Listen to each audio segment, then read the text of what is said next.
recommend, there's a book called Teaching to the Male Brain, and she talks about some of those things for where you set up classrooms and in the way that you do, especially for all like the males or male brains. And I know most schools are co-ed, but or incorporating some of that into classrooms, thinking about often that boys are the ones who are usually getting into got a lot of energy and some of the shenanigans outside of girl drama like that. Sure. If you look at the schools, and I'm sure you're familiar, they're going to say that schools are often comparative to prisons, right?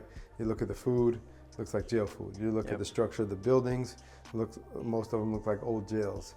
You look at the furniture, it's like old jails. So what is it that it appears that you guys are trying to reinvent that, and you guys are trying to do something a little bit differently? You know, why is that, and what do you think about like that whole notion, because school could be a school to prison pipeline, and often it is, but I think it also starts with the environment that's created. And when I hear you guys doing it, is trying to create a different and a better environment. Yeah, I think I would agree that, I mean, just coming from my school days, if I had a place that was a little bit more like what we're designing today. Like bright colors, warm colors, different shapes. I also see things that are aesthetically pleasing. They're modern. It feels good. You keep the interest, right? You keep the creativity and the collaboration within the school system, and you try to foster that.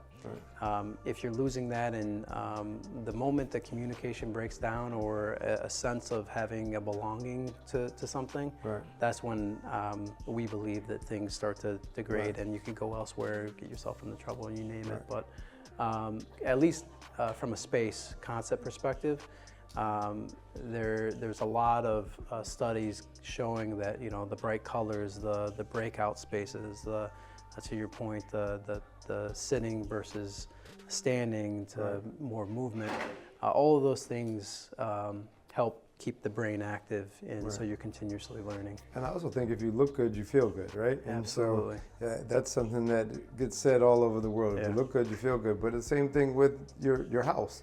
You know, you want your house to be a serene, tranquil, beautiful place. Even within your budget, whatever you can afford, you want it to be that way. The school should be that way too. Absolutely. And kids deserve to go to a school where they have furniture like this, where they have a setting that's tranquil and serene and fitted for learning. Well, you think about the next steps outside of these years in the school system, right? The spaces are now getting built out, so it's more collegiate level, right? So you could start to see yourself moving from the environment that you're in today more into higher education, right? And you're seeing more of those design factors coming in, or the quality, the sitting in something nice, just the appearance overall. It seems like it's setting itself apart, and maybe showing a path forward to have that continuous learning.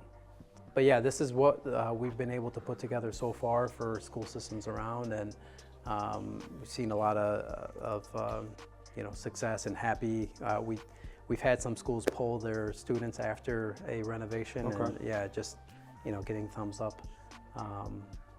We haven't personally helped out, but I think that that's something that we want to look at. How do we help start getting polls out there for schools? What do they like? What do they not probably like? Be great data for you guys. Absolutely. Yeah, great usable data that will influence more people to want to follow your process. So no, I would love to continue and think about how I can help bring this into the charter school world, get them revolutionized and revitalized and all those other good things with new outfits here. And I think what we could do to bridge some of those gaps and partner and open to that. And like I said, one thought is potentially hosting something for leaders here at some point in time. And to come look at it, look at the space, maybe experience what it could look like, and then also, again, their biggest thing is, well, we can't afford this. How do you make it affordable, and what ways do you have, and are you willing to also, Shen, Yeah. I know the superintendent there and I know the district well. But how do you make it, affordable for them as well? And Yeah. if you guys can do those things, I think there's a lot of wins there. Yeah, absolutely. Yeah, I mean, the other thing, to your point, bringing leaders in so that they can use and feel the space, that's another thing that with the renovation, our initiative is to open up our space. Right? So if there was ever a meeting that you wanted to bring, a meeting of the minds together, you could actually reach out and book this space specifically for you and your meeting. Intivity will be out there. We'll be involved as long as you want us to be involved, but we want to open up our space for Awesome. leaders. No, that's great, and I think that'll be great, and maybe we could do that and try to see what. Now, will your other spaces, like the one in Rochester, will it be similar to this, or? Yeah, those are also going under renovation at this point as well. Okay, Yeah. cool. Yeah. And where's the one in Rochester located? No, Rochester? Here. I heard you say Rochester and East Rochester. I meant to say East Rochester. Yeah, Okay, apologies. I understand. Yeah. But yeah, Albany's currently going under renovations at this point. Okay. Yeah. And so- it probably can help connect you to some of the schools in Albany as well. Oh, that'd be that'd be great. I was there for 11 years, so. Yeah. I'm sure you know a lot of people in Shenandoah and others. So Yeah. yeah. So the city school district, Mhm. just thinking about, and so you have it in your head too, so you understand what you're dealing with. So when you look at their overall budget, they get about $40,000 per child Mhm. allocated. So the way I get to that number is they have about 20,000 students. Their state per pupil allocation is about 24,000, right? Mhm. You look at their overall budget is $1 billion. And so when you divide $1 billion by 20,000, first subtracting the money that goes out towards charter schools, because the charter school kids goes for charter school kids, right? Mhm. You get to the number of about $40,000 per child. Now the charter schools, so with that 40,000, they got their state per pupil and they got other funding sources in there, Mhm. right? And then charter schools only get 14.3 per child, no other funding, Yeah. nothing. Yeah, that's wild. So nothing else. They're getting 58 cents on the dollar. They're saying that the charter school kids are worth 3/5 of a person.